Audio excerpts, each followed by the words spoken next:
बुरी बातों को बार बार याद करने से हमारी परेशानियां बढ़ती हैं, मन अशांत होता है। इसीलिए दुख देने वाली बातों को भूलकर आगे बढ़ना चाहिए। इस संबंध में गौतम बुद्ध का एक प्रसंग प्रचलित है। गौतम बुद्ध अलग अलग क्षेत्रों में भ्रमण करते और अपने शिष्यों को उपदेश देते थे। एक गांव में वे उपदेश दे रहे थे। बुद्ध ने कहा कि क्रोध ऐसी अग्नि है जिसमें क्रोध करने वाला खुद भी जलता है और दूसरों को भी जलाता है। बुद्ध के प्रवचन सुनने के लिए बड़ी संख्या में लोग वहां बैठे थे। उन लोगों में बहुत गुस्से वाला एक व्यक्ति भी बैठा हुआ था। उसे ये बातें पसंद नहीं आई। वह अचानक उठा और बोलने लगा कि बुद्ध, तुम पाखंडी हो। बड़ी बड़ी बातें करना ही तुम्हारा काम है। तुम लोगों को भ्रमित कर रहे हो। तुम्हारी ये बातें आज कोई मायने नहीं रखती हैं।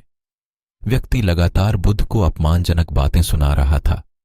वहां बैठे सभी लोग ये देखकर हैरान थे कि बुद्ध ये सब शांति से सुन रहे थे, लेकिन कुछ बोल नहीं रहे थे। क्रोधी व्यक्ति बुद्ध को शांत देखकर और ज्यादा क्रोधित हो गया। वह बुद्ध के पास गया और उनके मुंह पर थूककर वहां से चला गया। घर पहुंचकर क्रोधी व्यक्ति का मन शांत हुआ तो उसे अपने की पर बहुत पछतावा हुआ। वह बुद्ध से क्षमा मांगने पहुंचा, लेकिन उस गांव से बुद्ध पड़ोस के गांव के लिए निकल चुके थे। वह व्यक्ति बुद्ध को खोजते हुए दूसरे गांव में पहुंच गया।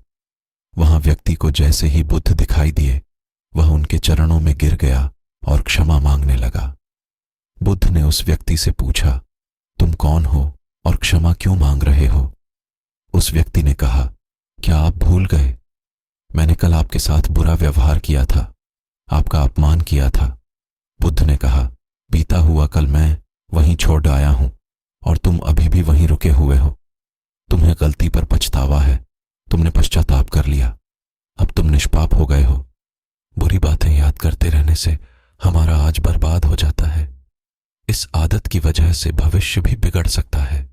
इसीलिए बीते हुए कल की बातों को भूलकर आगे बढ़ना चाहिए।